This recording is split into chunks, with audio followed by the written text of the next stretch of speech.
here in Dana Point. Did you know that Dana Point was named for Richard Henry Dana?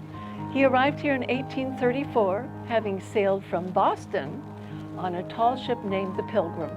He traveled around the tip of South America and then up along the whole entire coast of California. And he called this area, Dana Point, the only romantic spot. Well, he also wrote a book about his 2-year experience called 2 Years Before the Mast. On today's program, we're going to introduce you to some aspects of Dana Point that you may not know about. I'm here today at the Ocean Institute of Dana Point, and I'm speaking with Kristen McGowan, who is the maritime manager here at Dana Point. She has a big job of managing these 2 fascinating vessels.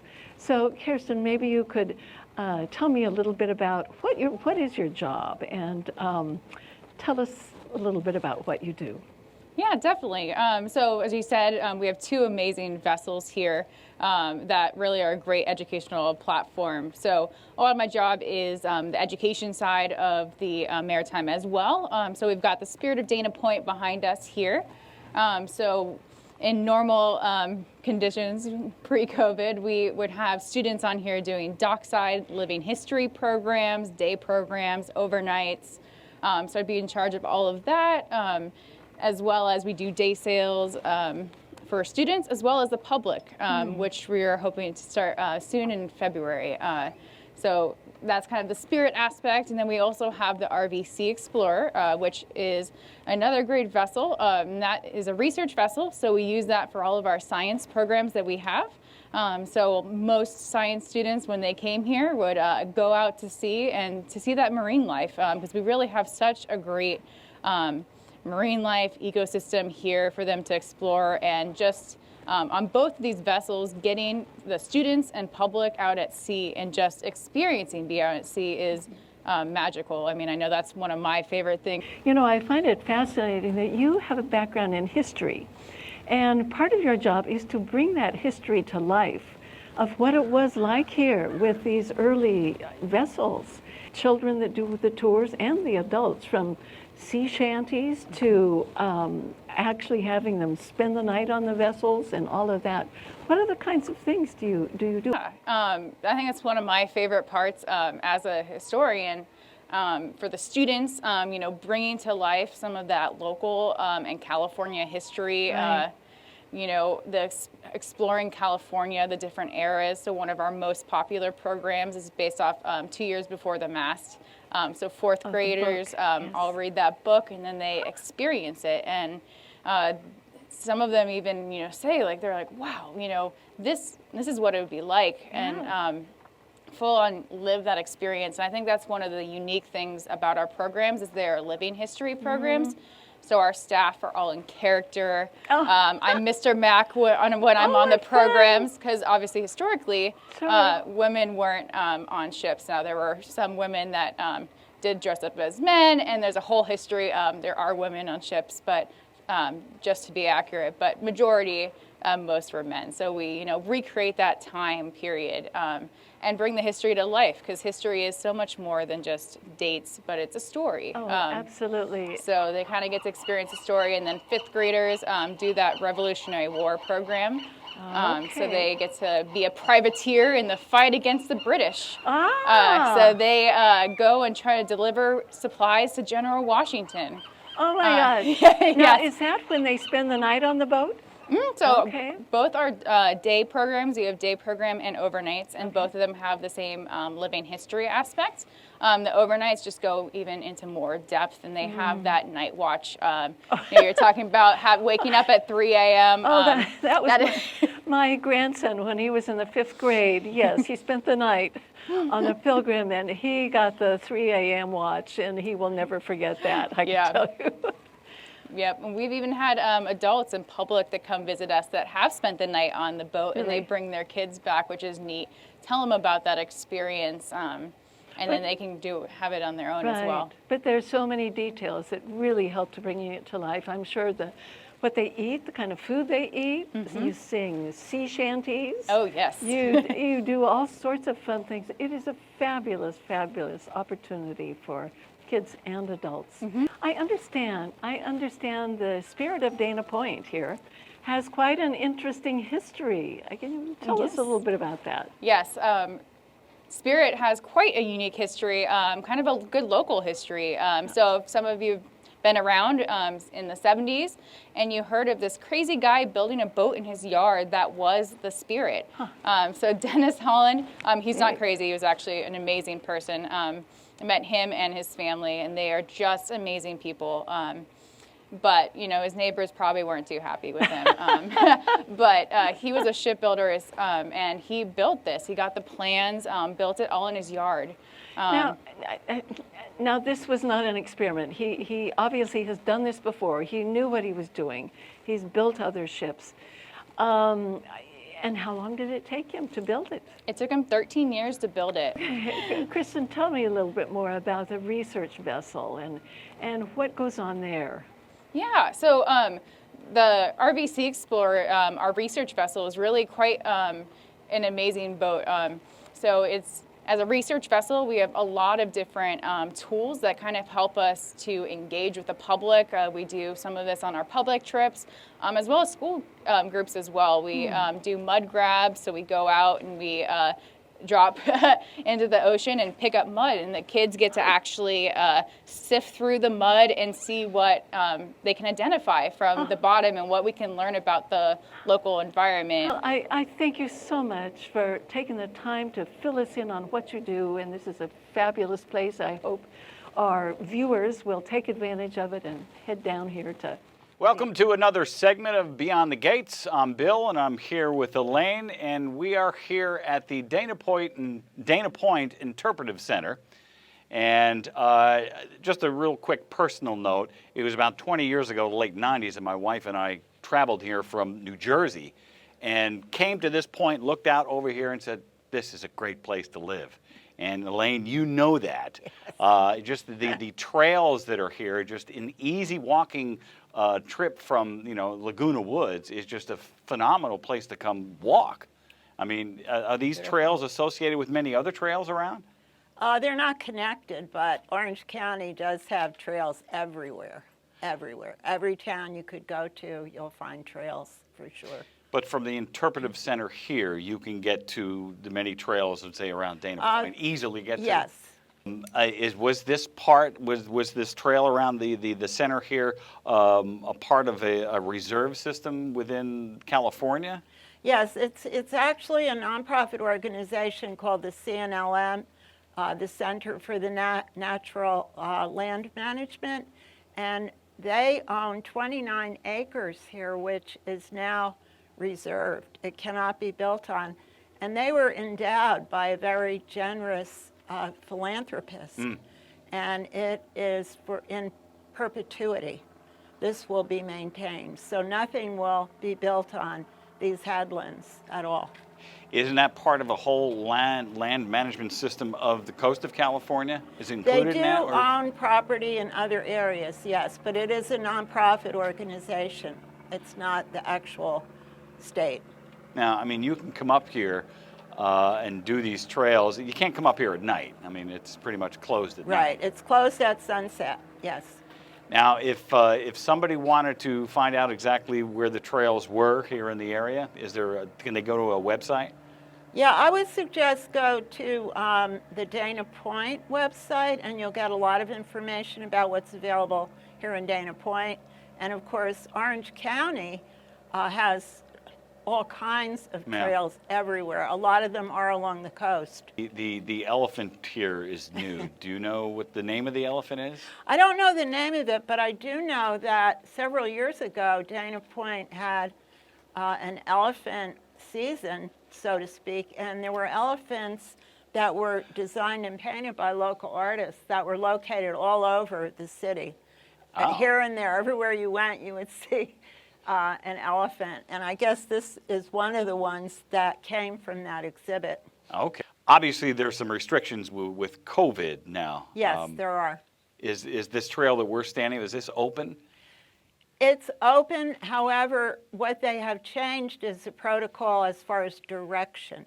It only goes in one direction, similar to the way they've done that in grocery stores for a Sure, while, yeah. and other trails that I go on. The problem here is the entrance slash exit over here that you were referring to, it's Right. only an exit. So you cannot enter here and then walk around and then come back here. The entrance is way further away and not even on this particular property. It's down Yeah. by the beach down there, Yeah, isn't it? it's probably in the other part of this area, the Strand area.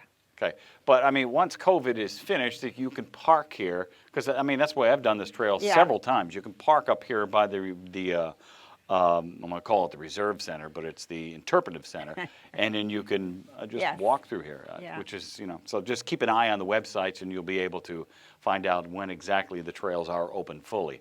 Now, we're going to go see some other interesting parts of this system, aren't we? Oh, welcome back. Elaine and I just hoofed it down from the Interpretive Center. It's really not that bad of a walk. But where are we standing here? I mean, this harbor is Dana Point Harbor, but what is this?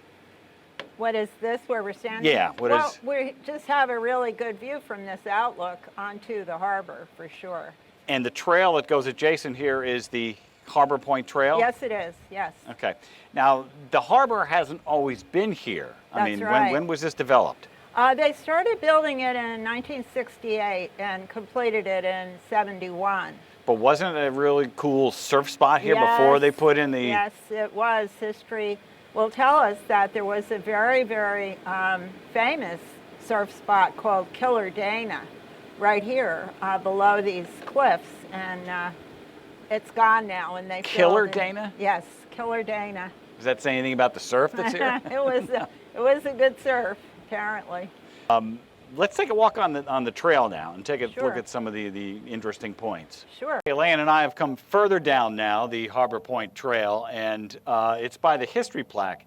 I mean, how much do you know about the history of Dana Point Harbor, the whole area? Well, the whole history is based on a book that was written by Richard Henry Dana in 1920s. I mean, the 1820s, 1830s, when he was out here on a ship from Boston. And at that time, there was nothing here. But he did mention the headlands where we are standing now when he came to Well, when this you say there's area. nothing here, I mean, were there orange It was groves? no. Well, not even that yet. No, it was all ranches. It was Okay. all ranches. And they were coming here to get the hides from the animals, Okay. the animal hides. This was all developed in, 68 to 71. I mean, and there's a beach over here. And now let's go see what Susan has to talk about today. I'm here today at the Ocean Institute at Dana Point. And with me here today is Jessica Brasher, who is Director of Animal Husbandry. Jessica, welcome. We're so happy to have you with us today. Oh, thank you so much for having us. Well, I'm just stunned to see what is going on here. There is so much.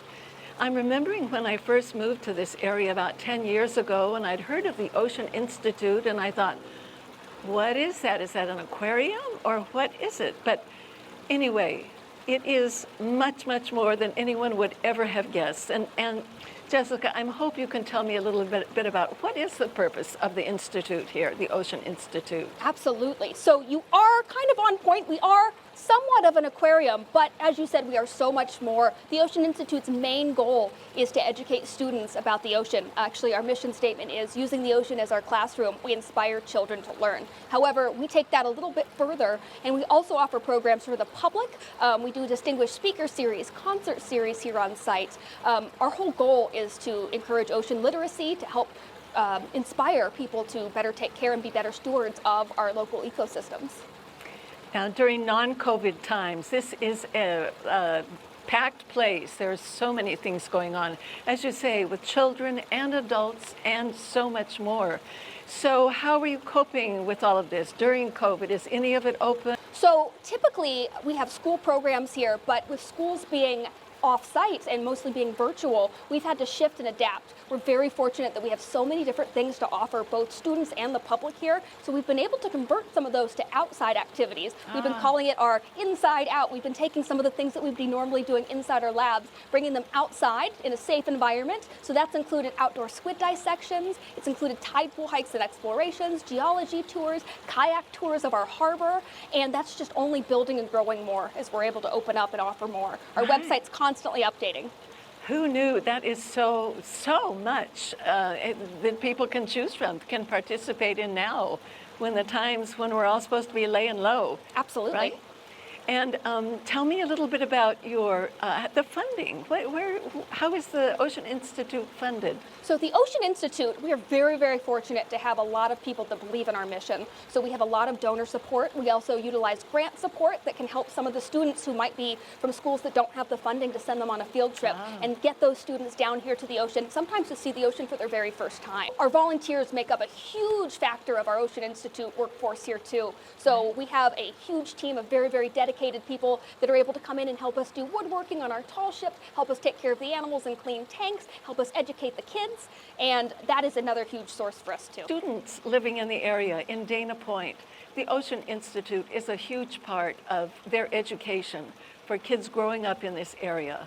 I mean, I do remember they would have, the fifth graders would have a sleepover on the tall ship, and you still do have sleepovers and educational programs for local students in your amazing array of buildings here. Okay. Not only do you have this wide variety of programs for children, for schools, for adults, but you also have 2 research ships. Is that correct? So we have 2 vessels located right here on our dock, our Maddie James Seaside Learning Center. So we have our research vessel, we call it the RVC Explorer, and then we also have our historic tall ship, which is the Spirit of Dana Point. Both of those are used for students and used in a lot of different ways. So through our maritime history programs, we're able to kind of bring living history to these students. They get to take a step into the role of a Revolutionary War sailor, take a step into the role of Richard Henry Dana, who came to Dana Point to participate in the cattle hide trade, and get to learn through experiencing, get to haul lines,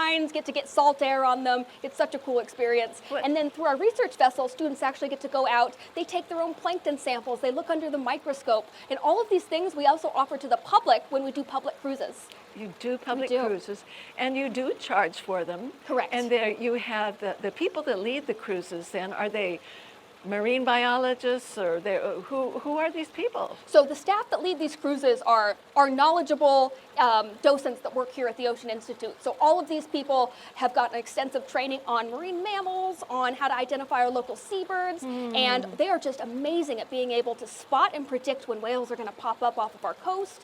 A lot of our staff here have advanced degrees in different marine science fields. We also have some staff that tend to focus a little bit more on history and museum curator studies. So there's a little something for everybody, and everybody's kind of been able to find a niche that perfectly fits those interests. What a rich offering you have to share with everyone. Fascinating, what do I call them? You have some fascinating specimens in there. Sharks and much, much more. My favorite, of course, was the octopus. Mine too. I had no idea an octopus could fit through such a small, say that again. Octopuses can fit through, what's the size of the diameter of a For what they can fit through. So Yes. our octopus, our local species that we have here at the facility is a 2-spot octopus. And a 2-spot octopus has only one hard part on their body. Actually, any octopus has only one hard part on their body, and that is their beak. And that's located right in the center of all those arms. That's their beak. It looks like a little bird beak too, but it's the only hard part on their body, and it's about the size of the eye of the octopus. So for a good kind of barometer, if you look at the eye of the octopus, they can fit through anything bigger than the size of their beak, and their eye is going to be about that same size. So our 2-spot octopus's eye is about the size of a pea.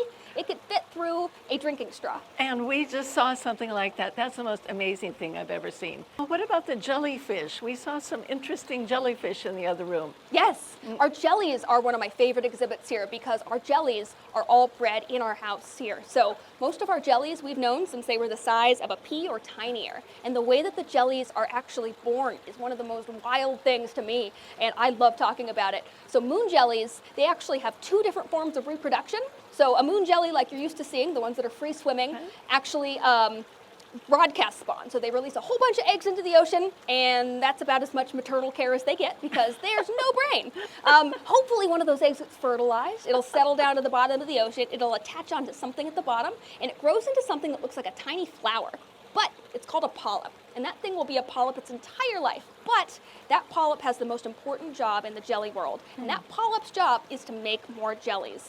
So it'll sit at the very bottom of the ocean and wait and wait and wait until the conditions are just right, and then it'll copy itself and copy itself, copy, until you have a stack of little jelly copy pancakes, is what I call it.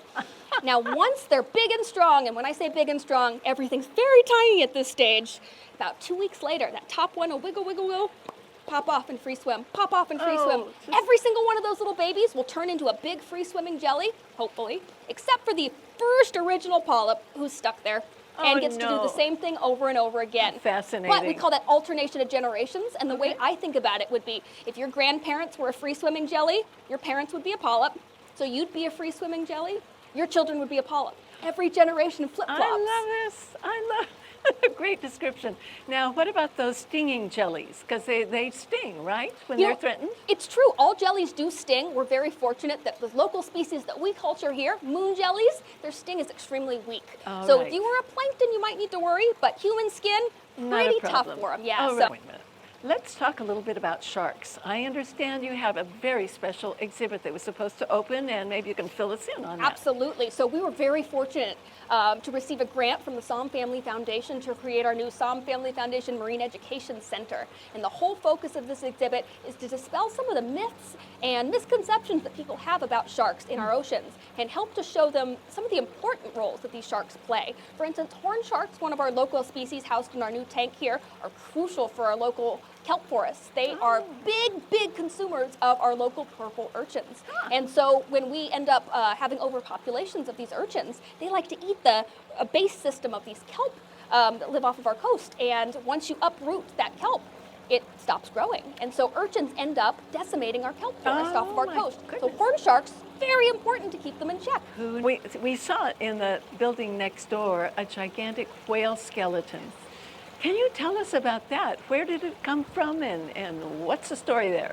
So our whale skeleton, she actually has a name. Her name is Gracie, and she is a California gray whale who would have only been about 1 year to 2 years old. So this one's still a juvenile. So Gracie actually washed ashore locally back in the 70s, and she was missing her caudal fins, or fluke, at the very end, which would be her tail. So there's some suspicion about that might be the reason that she washed ashore. But they were able to come down and preserve that skeleton and use that for our education program. So being a juvenile gray whale, the skeleton that you saw in that room is only about half the size of the adult whale. And so to see a gray whale out in the wild, which our research vessel goes out and does marine mammal cruises regularly, and you get to see some amazing wildlife out there, but to get to see a whale of that size come up right next to you is just incredible. I can't imagine that. Just can't imagine. Some of your classes, or even just to wander around, the grounds are spectacular. And there is something for everyone here. Thank you again. Of course, thank you so much. So on that note, Bill, what are you up to? Thanks, Susan. When Dana sailed to what we now call Dana Point, this harbor was not here. Sitting here with Jim Miller from Coffee Importers. Now, Jim, I could go through your entire menu of all the great bagels and coffees that you offer, but you've got pages and pages of awards. I do. It's amazing. The best breakfast, best donut, best sandwich. What's the organization for the best cure for a sweet tooth? This side here is our healthy side. We do bagels, juice bar, wheatgrass, tonics, all those kind of things for people that just want something healthy. Okay. Or they want a sandwich or a salad or a bagel with breakfast, which is our most popular seller. Or we have across the way, we have our ice cream store called the famous Scoop Deck Ice Cream Store. So ice cream's not healthy? It's very healthy. Okay. As long as you don't eat too much of it. Okay. So when we have an espresso bar and pastries. Now, where was your original location? This has been a family business, correct? Family business since 1979. Okay. And it was right here at this store here, at that window. But in 1979, my parents, who have a cousin in Denmark, wanted to open a coffee shop. And I was in Chicago running restaurants. And so they wanted me to help them open this coffee shop. So I partnered with my parents, and they said, we have this place in Dana Point Harbor called the Coffee Importers we want to buy. So that turns out there was a German couple that bought this store, opened it in 1975, when the harbor first opened in 1975. Okay. And they opened the Coffee Importers, and we bought it 4 years later. I see. From them down here. Now, how did your menu develop? I mean, you've got a pretty diverse menu for a coffee shop. I mean, it's delicious. I mean, Well, that's 40 years of being here. Okay. So what it started out was a gift store with whole bean coffees and one little tiny cappuccino machine and no pastries. Then my parents wanted to bring in pastries, so we moved the machine up to the window. Okay. And the pastries up to the window, and we started selling pastries and coffee. And then we put some tables and chairs down here in this little opening. And in a matter of a month, my parents says it's too busy. We had to do more tables and chairs, so we got approval to put a patio here. This patio wasn't here when we came. These were planters, so we put a patio here. And we opened the patio. This patio was built in 1979. okay. And we opened the patio up, and within a matter of 2 months, the patio was too full. And so we started putting tables and chairs out here, and we're putting tables and chairs over here. And then eventually, we got approval to buy the store next door. Next door. And we put an ice cream store in. And that was half the store. I know from living in the village that a lot of people from the village like to come here just Yes. to relax in the morning and just look out on the It's harbor. It's a great The shop. harbor this is one of the best harbors in all of California. I mean, in fact, it may be the world. I don't know. There's nothing like pretty this close. harbor, because what you can do, you have 3 miles of flat walking that you can do here. Yeah. I mean, there's not too many places you can do that without getting hit by a car. You know. Now, what time do you open? We open at 7. At 7 days Every a day, week? 7 days a 7 week. days. Are you working 7 days a week? I'm not working 7 days, but I am working 6. Now, have you seen the show or aware of the show of Jerry Seinfeld, the coffee and in cars with coffee? Yes. Has yes. he ever contacted you? No. No? No. I've had coffee here, I've had bagels, all sorts of things. And I know it's tough running a restaurant. And thank you very much for your time. And we'll see if we can get more people from the village here. Oh yeah, listen, this is a great place for people from Leisure World to come. The parking's free up here. Yep. I hope you've enjoyed our visit here to beautiful Dana Point. It's so close, only 11 miles. Why don't you come on down, just turn south on Moulton Parkway, and we'll see you next time on Beyond the Gates.